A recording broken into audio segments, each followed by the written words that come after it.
Ils n'étaient pas annoncés favoris, mais les Camerounais nourrissaient l'espoir qu'ils fassent une belle prestation à la CAN Côte d'Ivoire 2023. Malheureusement, après une timide entame dans la compétition, les Lions indomptables sont neutralisés par le Sili de Guinée sur un score d'un but partout au terme de leur premier match. Puis ils prennent 3 coups de griffe des Lions de la Teranga dans le deuxième match avant de remporter in extremis le dernier match de poule face à la Gambie 3 buts contre 2. Un collectif qui n'aura rassuré à aucun moment avec un coaching à tâtons selon certains observateurs. La sélection nationale du Cameroun n'était simplement pas prête selon cet analyste sportif.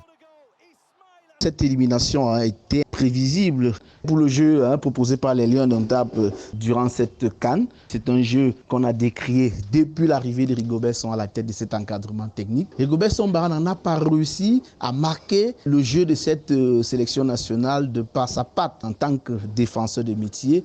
Grande a été ma surprise lorsque les Lions indomptables encaissaient beaucoup de buts parce que quand même il en a pris beaucoup pour un défenseur. C'est pas maintenant qu'on va le dire, ça a été observé depuis. L'équipe nationale du Cameroun ne jouait pas bien.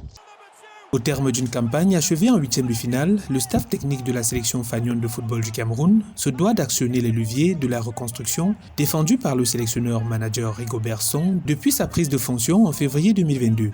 Et pour la constitution d'une équipe soudée et dotée de certains automatismes, les observateurs appellent à la formation d'un collectif composé des joueurs issus des sélections U17, U19, U20, mais avant, comme l'observent certains fans, il faudra savoir s'armer de pragmatisme.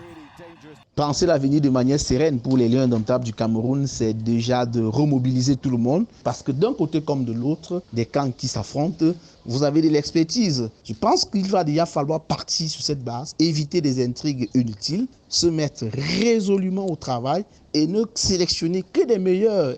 On peut être en reconstruction et avoir des résultats, mais il va falloir déjà avoir des hommes pour. Parce qu'honnêtement, lorsqu'on regarde la performance du Cameroun durant cette compétition, je crois que le staff technique et aussi pour beaucoup, est-ce qu'ils étaient vraiment outillés? Élimination précoce pour le Cameroun, comme pour d'autres ténors de cette compétition, dont l'Égypte et le Ghana. Chose qui témoigne quand même de la qualité relevée de cette compétition, de toutes les surprises.